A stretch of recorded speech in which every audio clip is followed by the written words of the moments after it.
Hello, thank you for joining me. My name is Alexander Ramos, and let's talk about being the best advocate. What is an advocate? Basically, an advocate can be anyone who's a supporter, believer, promoter, campaigner, or a spokesperson. Mainly, someone such as a spouse, family member, friend, even a child. Pretty much anyone. Some qualities that make a good advocate: someone who's trustworthy, has good communication, and very importantly is detail oriented. Basically, an advocate is a voice for those who cannot speak. Let's talk about patient advocacy. And what's the role of a patient advocate? Well, patient advocacy grew out of a necessity due to the complexity of healthcare with the increased types of advanced diagnostic imaging, treatment options, etc. You need someone who knows the ins and outs of healthcare. And why is this important?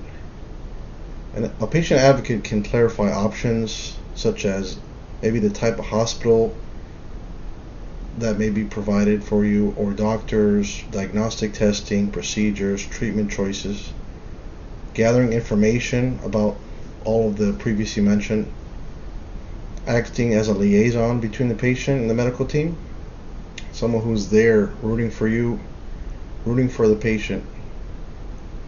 Also, this is optional, someone who oversees advance directives. At a time when a patient is in the hospital or just in bad condition, they may need somebody to carry out the advance directives and to really respect their wishes and make sure that they're carried out. I'd like to speak more about my personal experience in advocacy. On a daily and weekly occurrence, I clarify PET CT scripts. That's what I do. I'm in nuclear medicine. And mainly I look at diagnosis, for example, like the correct diagnosis for that specific exam, and even the type of exam. For example, a skull-base to mid-thigh scan is 78815 versus a vertex to toe, which is a little bit further across the body, is 78816. Those are some of my duties as a nuclear medicine tech, to verify that those things are correct. If not, if there's a lack of information of diagnosis or even clinical notes, it can make it hard for the radiologist to dictate, because the radiologist needs to know the story. They see images, but they need a story.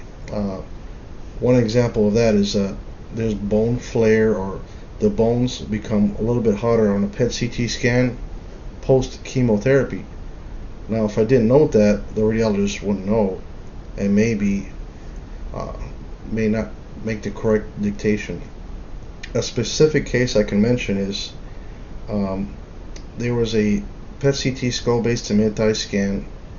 Now, the patient was unaware that they had a femoral neck fracture, so it was actually compacted, which was interesting because the patient was doing physical therapy for a few months, and they're like, yeah, I'm in a lot of pain and the physical therapy is not working. Well, the radiologist made a note of it as well. Could it be a possible cover-up of neglect? Who knows?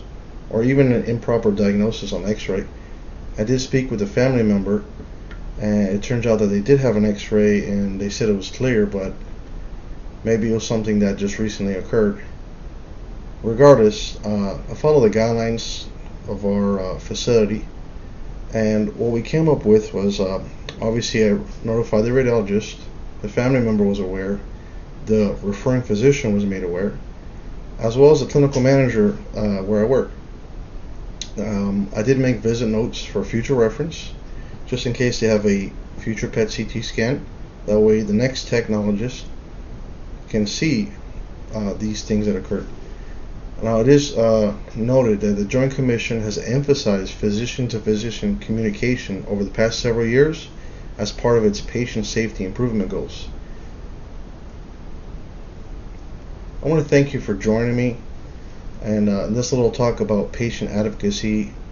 And for me, it really enlightened me to see day to day what we do and how important our job is, not just as technologists creating images, but as patient advocates.